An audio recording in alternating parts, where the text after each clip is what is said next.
Palanpur railway station पर अचानक साधना की दो जुड़वा बच्चियों में से एक जुड़वा बच्ची स्टेशन पर ही छूट गई। ट्रेन आगे चली गई और बच्ची उसी प्लेटफॉर्म पर रोती रही। तभी एक भिखारन की नजर उस रोती हुई बच्ची पर गई। अरे ये किसकी बच्ची है? ये तो रो रही है। पहले से दूध पिला देती हूँ जिससे ये थोड़ा शांत हो जाए। इसके बाद इसके माँ बाप को ढूंढने की कोशिश करती हूँ। भिखारन ने कहीं से दूध का इंतजाम किया और उसे दूध पिलाया। भिखारन ने जैसे ही उस बच्ची को अपनी गोद में उठाया और दूध पिलाया, वैसे ही वो बच्ची चुप हो गई। उसके बाद वो बच्ची को लेकर इधर उधर घूमती रही। इस बच्ची को लेकर इसी प्लेटफॉर्म पर इधर उधर घूमती रहती हूँ।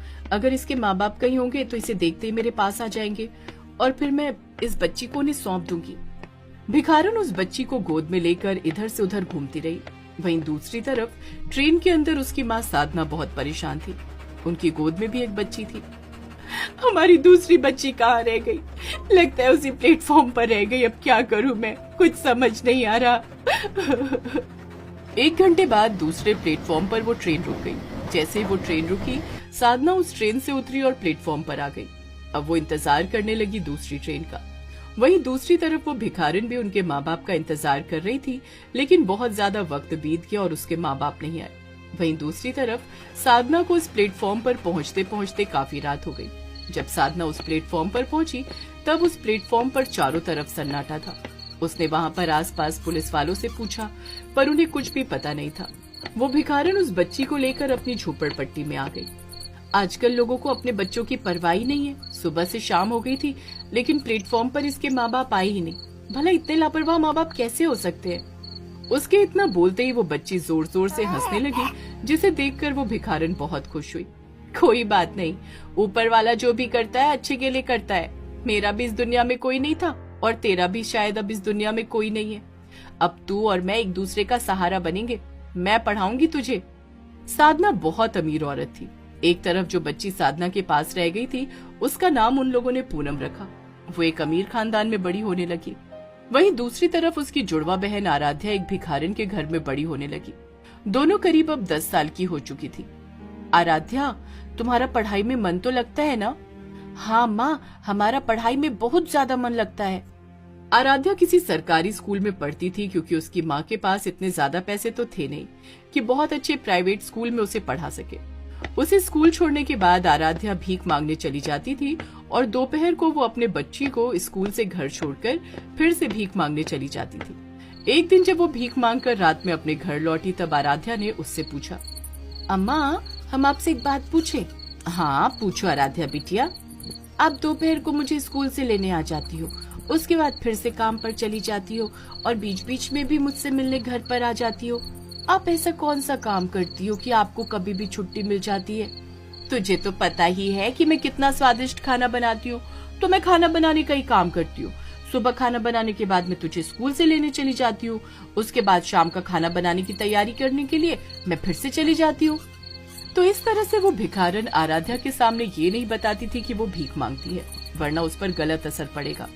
तो इस तरह धीरे धीरे अब आराध्या जवान हो गई, लेकिन उस भिखारन ने आराध्या से कुछ भी नहीं छुपाया था। उसने उसे बता दिया था कि जब वो 1 साल की थी, तब वो पालनपुर स्टेशन से उठाकर लाई थी। मेरी माँ से जितना हो सकता था उन्होंने मुझे पढ़ाया लिखाया।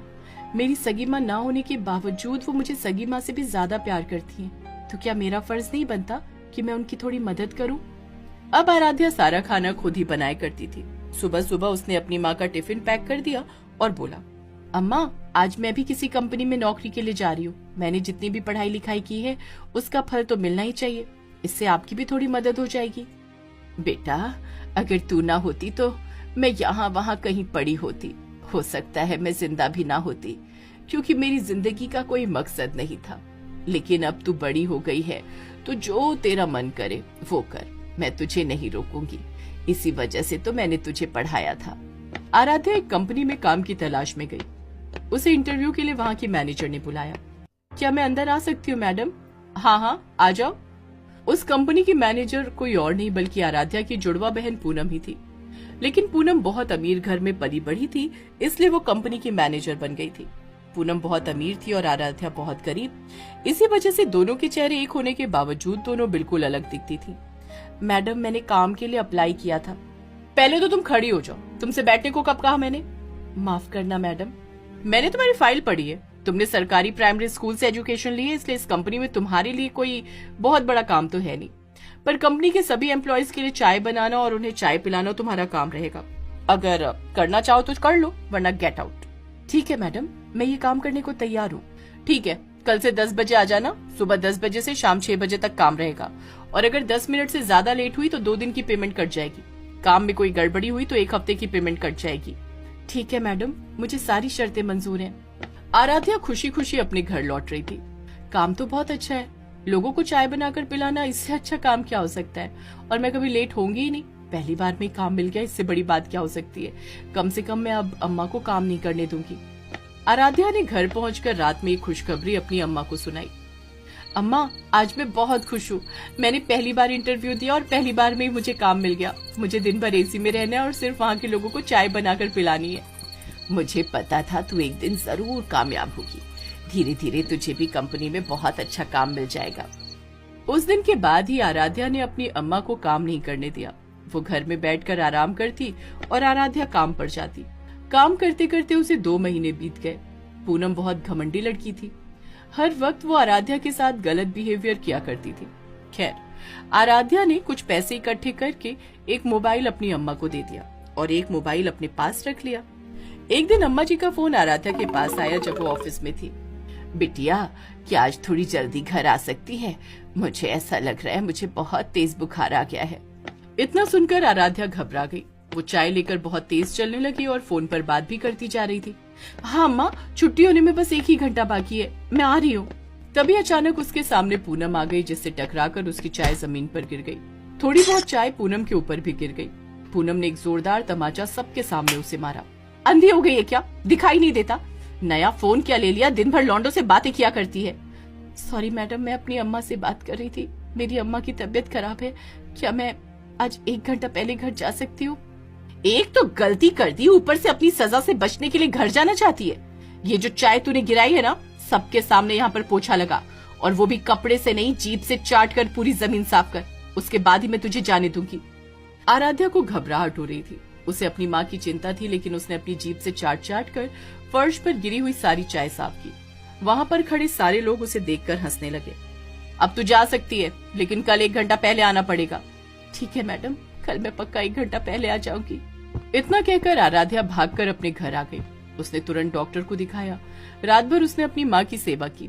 अगले दिन कंपनी में आराध्या किसी से बात कर रही थी। तभी पूनम कान लगाकर उनकी बातें सुनने लगी।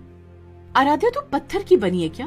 पूनम मैडम ने तेरी इतनी बेइज्जती कर दी, फिर भी तू आज ऑफिस आ गई। मैं अपनी माँ के लिए कुछ भी कर सकती हूँ।